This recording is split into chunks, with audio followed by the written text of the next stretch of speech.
Halo semuanya, nama saya Dani Gusti Putarande. Saat ini saya menjabat sebagai analis sumber daya manusia aparatur alih pertama pada Badan Kepegawaian dan Pengembangan Sumber Daya Manusia Kota Ambon. Dan perkenalkan, ini teman saya. Halo semuanya, perkenalkan nama saya Gil Franklin Herman Suarez. Jabatan saya analis SDM aparatur ahli pertama pada bidang informasi pengadaan dan pemberhentian BKP SDM Kota Ambon. Pada kesempatan ini, kami ingin berbagi learning journal atau catatan perjalanan belajar kami selama mengikuti pembelajaran Agenda 2. Learning Journal pembelajaran Agenda 2 ini berisi refleksi atas pembelajaran Agenda 2 mengenai nilai-nilai dasar ASN berakhlak. Fokus refleksi ini meliputi pengalaman belajar bersama fasilitator, kesan dan tantangan pembelajaran mandiri, serta hal-hal menarik yang diperoleh selama pembelajaran.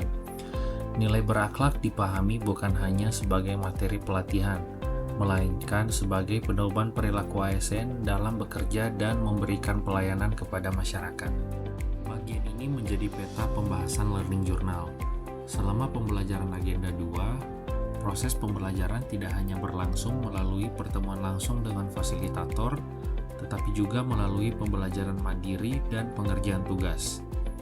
Ketika pengalaman tersebut saling melengkapi, pembelajaran sinkronus membantu kami memahami konsep melalui interaksi, sedangkan pembelajaran asinkronus melatih kemandirian dan tanggung jawab, sedangkan hal-hal menarik selama pembelajaran membantu peserta melihat relevansi nilai berakhlak dalam pekerjaan sehari-hari.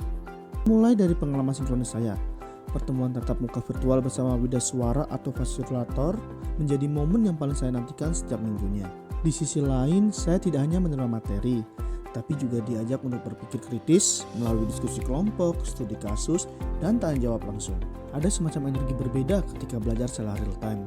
Saya bisa langsung mengklarifikasi hal-hal yang belum saya pahami, mendengar sudut pandang rekan-rekan dari instansi lain, dan merasakan suasana belajar yang hidup. Momen-momen seperti inilah yang membuat nilai-nilai berakhlak terasa lebih membumi, bukan sekedar rangkaian kata di dalam modul. Pembelajaran sinkronus bersama fasilitator memberikan pengalaman belajar yang interaktif dan bermakna. Fasilitator tidak hanya menjelaskan pengertian setiap nilai, tetapi juga menghubungkannya dengan situasi nyata yang terjadi di lingkungan pemerintahan. Diskusi dengan peserta lain juga memberikan gambaran bahwa penerapan nilai berakhlak dapat berbeda bentuknya sesuai tugas dan fungsi instansi masing-masing. Namun, inti nilainya tetap sama, yaitu membangun ASN yang profesional, berintegritas, responsif, dan mampu bekerja sama.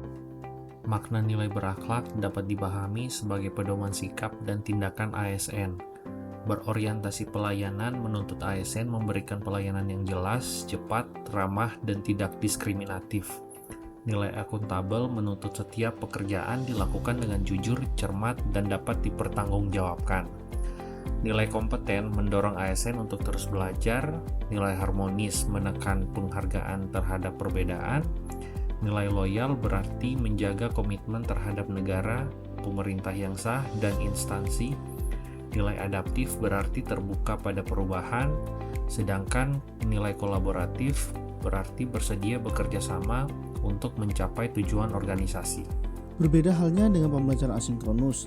Di sini saya dituntut untuk lebih mandiri, mulai dari membaca bahan ajar, menonton video pembelajaran, sampai mengerjakan tugas sesuai dengan waktu yang ditentukan. Kesan pertama saya adalah rasa bebas karena bisa mengatur waktu belajar sendiri, menyesuaikan dengan jadwal lebih fleksibel. Namun, di balik kebebasan itu, tantangan terbesar yang saya rasakan justru datang dari diri sendiri, yaitu bagaimana menjaga motivasi dan disiplin agar tidak menunda-nunda. Tanpa kehadiran fasilitator, secara langsung saya harus lebih aktif mencari pemahaman sendiri, bahkan sesekali mengulang materi agar benar-benar dapat saya kuasai, bukan hanya sekedar tuntas dikerjakan. Pembelajaran asinkronus memberikan kesempatan untuk mempelajari materi secara lebih mandiri. Saya dapat membaca modul, menonton materi pembelajaran, mencari referensi, dan mengerjakan tugas sesuai waktu yang tersedia. Kesan yang saya peroleh adalah bahwa pembelajaran ini tidak hanya berfokus pada penyelesaian tugas. Setiap tugas yang diberikan mendorong saya memahami materi, menghubungkannya dengan kondisi nyata di tempat kerja, serta melatih kemampuan berpikir reflektif dan bertanggung jawab. Menurut saya, tantangan utama dalam pembelajaran asinkronus adalah pengelolaan waktu. Beberapa tugas membutuhkan proses membaca, berdiskusi, menyusun ide, dan melakukan perbaikan sebelum dikumpulkan. Karena itu, diperlukan kedisiplinan agar tugas selesai tepat waktu dan tanpa mengurangi kualitas.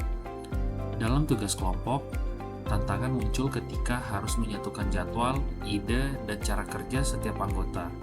Namun, tantangan tersebut menjadi kesempatan untuk mempraktikkan nilai harmonis dan kolaboratif melalui komunikasi yang baik, pembagian tugas, dan saling menghargai pendapat.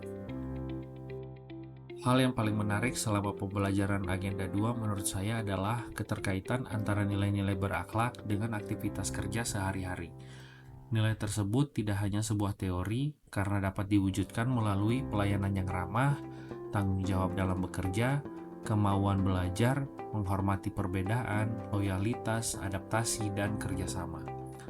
Studi kasus dan diskusi kelompok juga menarik karena membantu peserta memahami bahwa ASN sering menghadapi situasi yang memerlukan pertimbangan profesional dan etis. Setiap keputusan tidak hanya berdampak pada diri sendiri, tetapi juga pada organisasi dan masyarakat. Setelah mengikuti pembelajaran Agenda 2, saya semakin memahami bahwa status sebagai ASN membawa tanggung jawab yang besar. ASN tidak hanya menyelesaikan tugas administratif, tetapi juga menjadi pelayan masyarakat dan bagian dari penyelenggaraan pemerintahan. Saya berkomitmen menerapkan nilai-nilai berakhlak secara bertahap dan konsisten. Komitmen tersebut diwujudkan melalui pelayanan terbaik, tanggung jawab, peningkatan kompetensi, hubungan kerja yang harmonis, kepatuhan pada aturan, keterbukaan terhadap perubahan, serta kerjasama dengan berbagai pihak. Meski demikian, ada banyak hal menarik yang saya temukan sepanjang proses pembelajaran ini. Saya semakin memahami bahwa nilai berakhlak bukanlah konsep yang rumit, melainkan paduan sikap sederhana yang justru sering kita temui dalam interaksi sehari-hari. Misalnya ketika melayani masyarakat dengan ramah, bertanggung jawab atas tugas yang diberikan, terus mau belajar hal baru, menjaga hubungan baik dengan rekan kerja, serta terbuka terhadap perubahan dan kerjasama lintas unit. Contoh-contoh kasus nyata yang dibahas dalam pembelajaran membuat saya semakin yakin bahwa nilai-nilai ini benar-benar dapat diterapkan, bukan hanya menjadi slogan semata. Dari perpaduan pengalaman sinkronus dan asinkronus ini, saya belajar satu hal penting, bahwa menjadi ASN yang berakhlak adalah proses berkelanjutan yang dimulai dari niat untuk terus belajar, kemauan untuk berefleksi, dan konsisten dalam menerapkan nilai-nilai tersebut, baik saat diawasi maupun saat bekerja secara mandiri. Demikian learning journal yang saya dapat sampaikan. Semoga proses belajar ini menjadi bekal bagi saya untuk menjadi ASN yang amanah, kompeten, dan selalu berorientasi pada pelayanan terbaik bagi masyarakat. Terima kasih atas perhatiannya.